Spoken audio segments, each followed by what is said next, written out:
నమస్తే అమ్మా. బంగారే శర్మ గారు, మీ బంగారు వాక్కుల ద్వారా శంకర దిగ్విజయాన్ని ఈ వీడియోలన్నీ కూడా దిగ్విజయంగా మాకు అందరికీ అందించారు. వారు ఆదిశంకరాచార్యులు వారు 32 సంవత్సరాల పాటు జీవించినందుకు గాను ఆ ఒక్క విధానంతో ఒక 32 వీడియోలను మాకు అందించారండి. అదేవిధంగా శంకరాచార్యులు వారికి సర్వజ్ఞ శంకరులు అనే పేరు ఉందన్నారండి. మరి ఆ పేరు అనేది ఏ విధంగా వచ్చింది, అది రావడానికి గల కారణాలు, ఇంకా సామాన్య ప్రజలకి ప్రతి ఒక్కరూ కూడా ఆచరించదగ్గ నియమాలు లాంటివి, పద్ధతులు లాంటివి కానీ శంకరాచార్యులు వారు ఏమన్నా సూచించారా? అవి కూడా తెలియజేస్తారా? తప్పకుండా అమ్మ. శంకర భగవత్పాదాచార్యుల వారు చాలా విశేషమైనటువంటి కృషి చేశారు. ఇప్పటిదాకా మనం చూసాం. ఈ చేసినటువంటి ఆదిశంకరులు కాశ్మీరంలో సర్వజ్ఞ పీఠం అని ఒక పీఠం ఉంది. కాశ్మీరంలో అన్ని రకాలైనటువంటి అన్ని ధర్మశాస్త్రాలు, అన్నిటికీ వైదిక వాంగ్మయానికి సంబంధించినటువంటి అన్ని ప్రాంతాల వాళ్ళు, నాస్తికం, చార్వాకం, బౌద్ధం, జైనం అందరూ అక్కడ ఉంటారు. అయితే అక్కడి నుంచి 3 ద్వారాలు ఎప్పుడూ తెరిచున్నాయట. ఉత్తర ద్వారం తెరిచుండేది, తూర్పు ద్వారం తెరిచుండేది, పశ్చిమ ద్వారం తెరిచుండేది. దక్షిణ ద్వారం బూజు కొట్టుకుపోయి ఉంది. దక్షిణం నుంచి ఒక పండితుడు వెళ్ళి నేను ఇక్కడ ఉన్నాను పండితుడిని అని అక్కడ కూర్చుండేటువంటి వాళ్ళు లేరట. అట్లాంటి పరిస్థితుల్లో మొత్తం అంతా కూడా ఉన్నప్పుడు శంకరాచార్యుల వారు ఆ కాశ్మీరంలో ఆ సర్వజ్ఞ పీఠానికి వెళ్ళి అక్కడ దక్షిణం నుంచి పండితుడిని వచ్చాను, దక్షిణ ద్వారం తెరవండి అన్నారు. అంటే అదేం చిన్న విషయం అనుకుంటున్నావా, నువ్వు అన్నంత మాత్రాన పండితుడు అవుతావా అని ద్వారం తెరవడం కోసం ముందు అసలు వాదన చేశారు. అక్కడ కూడా మళ్ళీ వాదన. అయితే శంకర్ల ముందు వాదనలో ఎవరు నిలుస్తారు? కాబట్టి వాళ్ళందరూ పరాజితులయ్యారు. శుభ్రం చేసి దక్షిణ ద్వారం తెరిచారు. ఇక లోపలికి వెళ్ళిన దగ్గర నుంచి భారతదేశంలో ఉండే వాంగ్మయానికి చెందినటువంటి పండితులందరూ అక్కడ ఉన్నారు. వాళ్ళందరితోటి శంకరాచార్యుల వారు ఒకళ్ళ తర్వాత ఒకళ్ళు వాదన చేసి న్యాయం, తర్కం, వేదాంతం, మీమాంస, పూర్వమీమాంస గొప్పదని వాళ్ళు అంటారు, ఇట్లా కర్మకాండ గొప్పదంటారు, బౌద్ధులున్నారు, జైనులున్నారు, నైయాయికులున్నారు, ఇట్లా ఎవరు కూర్చుంటే వాళ్ళందరినీ నిర్ద్వంద్వంగా వాదనతోటి ఖండించారు. అంటే ద్వారానికి ముందు వాదన జరిగింది, ద్వారం తరువాత లోపలికి వెళ్ళాక కూడా అక్కడ కూడా వాదన.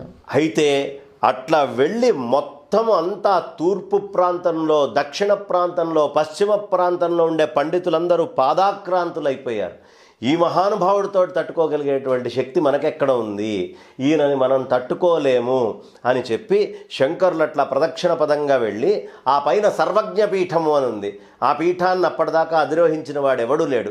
శారదా అమ్మవారితోటి ఎదురుగుండా కూర్చొని శారదా అమ్మవారి దగ్గర ఆ సర్వజ్ఞ పీఠాన్ని అధిరోహించాలి అంటే అక్కడ ఉన్న ఏ ఒక్కడైనా సరే ఏ ప్రశ్న అడిగితే దానికి సమాధానం చెప్పాలి. నాకు తెలియదు అనే పదం అనకూడదు. అంటే ఎన్ని శాస్త్రాలు మనకి ఇప్పుడు మామూలుగా ఏదో చూసుకొచ్చి పెట్టుకుంటేనే ఓ 50,000 లక్ష గ్రంథాలు ఇప్పుడు కనిపిస్తున్నాయి. ఇక పూర్తిగా వేదోపశాఖలు పూర్తిగా పరిఢవిల్లేటటువంటి శంకర భగవత్పాదాచార్యులు వారు ఉన్నటువంటి కాలంలో ఇంకెంత పండితులు ఉన్నారు, ఎలాంటి శాస్త్ర పండితులు ఉన్నారు, ఎలాంటి మహాత్ములు ఉన్నారు, వాళ్ళందరినీ ఓడించారు. అంటే ఆయనకి తెలియనటువంటి విషయము ఏదీ లేదు. అలా ఓడించి ఈ పీఠం ఎక్కబోతుంటే శారదా అమ్మవారు ప్రత్యక్షమయ్యారు. అందరికీ తెలియాలి అని, నీ జీవితంలో ఒక లోటు ఉందయ్యా, నువ్వు ఇంకొక శరీరంలోకి వెళ్ళి అక్కడ కామభోగాల్ని నువ్వు ఆశ్రయించి ఆ సుఖాన్ని పొందావు కాబట్టి నీ దాంట్లో ఉండే కొంచెం మచ్చ ఉంది కదా అని అడిగితే శంకరాచార్యులు వారు చెప్పారు, బాగుందమ్మా, అక్కడికి వెళ్ళే ఏర్పాటు చేసేట్టు వాదన చేసింది నువ్వే, అక్కడికి పంపించింది నువ్వే, నేను నేర్చుకొని వచ్చిన తర్వాత ఇవాళ ఈ ప్రశ్న వేస్తున్నావు. ఈ శరీరముతోటి జీవుడికి ఎప్పుడూ సంబంధము లేదు. ఇలాంటి శరీరాలు వస్తూ ఉంటాయి, పోతూ ఉంటాయి.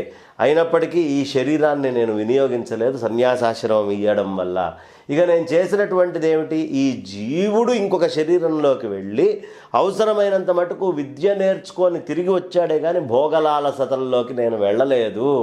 ఈ మాట చెప్పించాలి. కాబట్టి ఆయన భోగలాలసతల గురించి విన్నారే తప్ప భోగాన్ని అనుభవించలేదు అక్కడ కూడా, అమరుక మహారాజు శరీరంలో ఉన్నప్పుడు కూడా. అంటే ఇది భార్యతోటి సంభాషణ చేశారు, అమరుకుడి యొక్క భార్యతోటి చేసి అక్కడ ఉండేటువంటి పండితులందరితోటి మిగతా వాళ్ళతోటి చర్చ చేసి అదంతా అమరుక శతకము అనే ఒక గ్రంథం రాశారు. అది రాశారని రాయలేదని 2 వాదనలు ఉన్నాయి. అలా చెప్పి అమ్మవారు చాలా సంతోషపడి నవ్వింది. అందరూ చూస్తుండగా ఇది అమ్మవారు ప్రత్యక్షం మామూలుగా కాలేదు. సారస్వతులందరూ అదృష్టవంతులుగా భావించారు అక్కడ ఉండే పండితోత్తములందరూ, సరస్వతి స్వరూపంగా ఉన్న వాళ్ళందరూ. అప్పుడు ఆయన్ని సర్వజ్ఞ శంకర అని మొత్తం అందరూ హాహాకారాలు చేస్తూ ఉంటే అందరి ధ్వనుల మధ్యలో అక్కడ ఉండే పండితులందరూ ఏ శాస్త్రాల వాళ్ళని ఆ శాస్త్రాల్లో విజితం చేసి వాళ్ళందరినీ ఓడించి వాళ్ళందరి మీద జితేంద్రియుడైనటువంటి ఆయన దాన్ని జయపత్రాన్ని తీసుకొని మెల్లిగా అలా ఎక్కుతూ వెళ్ళి ఆ సర్వజ్ఞ పీఠాన్ని అధిరోహించారు శంకర భగవత్పాదాచార్యుల వారు. కాబట్టే సర్వజ్ఞ పీఠం ఏమిటి? యావత్ భారతదేశానికి శంకర్ల యొక్క శిష్యులు 4 ప్రదేశాలకి, దక్షిణ, ఉత్తర, పశ్చిమ, ప్రాక్, తూర్పు, ఈ 4 ప్రదేశాలకి శంకరాచార్యుల వారి శిష్యులు. పూర్ణమైనటువంటి భారతదేశానికి లేదు పూర్ణమైన వైదిక వాంగ్మయానికి ఎవరయ్యా జగద్గురువు అంటే ఆదిశంకర భగవత్పాదాచార్యుల వారు అని ఆ సర్వజ్ఞ పీఠాన్ని, ఇంకే ఆచార్యుడు ఈ సర్వజ్ఞ పీఠాన్ని అధిరోహించిన వాళ్ళు లేరు. ఏ ఆచార్యుడు అది ఎక్కలేదు, ఇప్పటికీ ఉంది, ఈ రోజుకి లేదు. ఇప్పుడు అది కాశ్మీర్ ఎక్కడుందయ్యా అంటే పాకిస్తాన్, పాక్ ఆక్యుపైడ్ కాశ్మీర్లో ఉంది. కరెక్ట్గా మనకి 8 కిలోమీటర్ల దూరంలో ఉంటుంది. అక్కడ ఉండేటువంటి శాఖలు అన్నీ విచ్ఛిన్నమైపోయినాయి. ఈ విభజనప్పుడు మనకి చక్కగా ఆయన రాసిచ్చాడు అక్కడ ఉండేటువంటి కాశ్మీర్ రాజు. మనం దాన్ని ఆక్రమించుకొని తెచ్చుకోలేక మన చాతగానితనంతో మన సరస్వతిని తీసుకొని వెళ్ళి అక్కడ వదిలిపెట్టాం అనామకంగా. అటు పాకిస్తాన్ వాడికి పనికి రావట్లేదు, ఇటు మనకి పనికి రాకుండా శిథిలావస్థలో ఉంది వాళ్ళది. అక్కడ శంకరాచార్యులు వారు వెళ్ళినటువంటి గుర్తుగా సర్వజ్ఞ పీఠాన్ని ఎక్కినట్టుగా అక్కడి నుంచి మళ్ళీ ఒక కొండ మీదకి వచ్చి తపస్సు చేసుకున్నారు. ఇప్పటికీ దాన్ని శంకరాచార్య పర్వతం అనే అంటారు. దాని పేరే శంకరాచార్య పర్వతం. దాన్ని కాశ్మీర్ ప్రభుత్వము పేరు మార్చాలనే ప్రయత్నం కూడా చేసింది. ఒక తురుష్కుడి పేరు పెట్టి పెడదామనుకొని, కానీ అనేకమైనటువంటి తీవ్ర ప్రతిఘటనలు అక్కడ వచ్చేటప్పటికీ ఇప్పటికీ మార్చలేదు. శంకరాచార్యుల వారు అట్లా కాశ్మీరానికి వెళ్ళి సరస్వతి అమ్మవారి ఎదురుగుండా ఆవిడతోటి వాదన చేసి ఆవిడ్ని మెప్పించి ఒప్పించి ఆవిడ కంటే ఉన్నతమైనటువంటి స్థానంలో కూర్చున్న దక్షిణామూర్తి స్వరూపమే ఆదిశంకర భగవత్పాదాచార్యుల వారు. ఆ సర్వజ్ఞ పీఠాన్ని ఎక్కి అందరికీ అవసరమైనటువంటి బోధ చేసి ఈ భారతావనిలో అత్యున్నతమైనటువంటి ప్రదేశం చాలా కింద నుంచి వచ్చారు శంకరాచార్యుల వారు. ఎక్కడ మనకి కాలడి అంటే సముద్రపు భాగం అదంతా, అంతేగా కేరళ అంతా సముద్రం నుంచి ఉన్నతమైనటువంటి పర్వతానికి వెళ్ళాలి ఆయన. ఎక్కడికి వెళ్ళారయ్యా అంటే ఉత్తరం వైపు ప్రవాహం చేస్తే నదులు చాలా మంచిది అంటాం. ఇది ఉత్తర వాహినండి ఈ నది అంటారు. అలా శంకరాచార్యుల వారు దక్షిణం నుంచి ఉత్తరం వైపు ప్రయాణం చేసి జయించి జయించి జయించి ఆ కొండలన్నీ హరిద్వారము, హృషికేశు ఇవన్నీ దాటి లోపలికి వెళ్ళి బదరి దాటి అన్నీ చూసుకొని గంగోత్రి, యమునోత్రి, గోముఖాదులన్నింటినీ పూర్తి చేసుకొని మన కేదార ప్రాంతానికి వెళ్ళి కేదార ప్రాంతంలో కేదారేశ్వరుడి అర్చన చేసుకున్న తర్వాత అందరికంటే గొప్పవాడైనటువంటి గురువెవరు? కృతయుగంలో గురువు దత్తాత్రేయ స్వామి వారు. కాబట్టి ఆయన స్పష్టంగా చెప్తారు, కృతయుగానికి దత్తాత్రేయుడయ్యా, తర్వాత వశిష్ఠుడు వచ్చాడు, ఆ తర్వాత వ్యాసుల వారు వచ్చారు, ఆ తర్వాత కలౌ భవామ్యహం, కలియుగానికి జగద్గురు ఎవరైనా ఉంటే అది ఆదిశంకరుడే అని శంకరులే స్ఫుటంగా చెప్పి ఎక్కడికి వెళ్ళారయ్యా అంటే కృతయుగానికి గురువు దత్తాత్రేయుడు అనుకున్నాం కదా, ఆ దత్తాత్రేయ గుహ ఉంటుంది. ఆ దత్తాత్రేయ గుహలోకి వెళ్ళి దత్తాత్రేయ గుహ లోపలికి వెళ్ళి ఆ గుహ లోపల కూర్చొని అక్కడ అంతర్ధానం అయిపోయారు ఆదిశంకర్లు. ఆ తర్వాత కనిపించలేదు. మోడీ గారు మొన్న శంకరాచార్యులు వారి విగ్రహ ప్రతిష్ఠ చేశారు కదా, ఆ విగ్రహ ప్రతిష్ఠ చేసినటువంటిది ఈ దత్తాత్రేయ స్వామి వారి గుహ దగ్గరే.